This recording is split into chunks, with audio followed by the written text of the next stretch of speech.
প্রেমের কবিতা, দেশের কবিতা, প্রকৃতির কবিতা লেখেন। তো আমি ওনার একটি চমৎকার কবিতা নীল রমণী আপনাদের সামনে নিবেদন করব।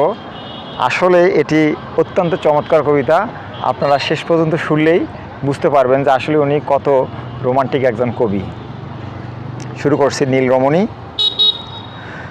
দূর দিগন্তে পরন্ত বিকেলে কাশফুলের আভা ছড়ানো, মাতাল হাওয়ায় পাখিরা ফিরে যখন নিজ ঠিকানায়, তখন মনে পড়ে তোমায় নীল শাড়িতে, খোপায় কাশফুল, কপালে সরিষার টিপ, পায়ে আলতা রাঙানো, গ্রাম বাংলার সেই চিরচেনা রমণী। দেখা হয়নি তোমায় স্বপ্নে কিংবা মনুষ্যের আবাস স্থানে, কল্পনাতে খুঁজি তোমায়, সাজিয়েছি তোমায় যতনে মণিকোঠায়।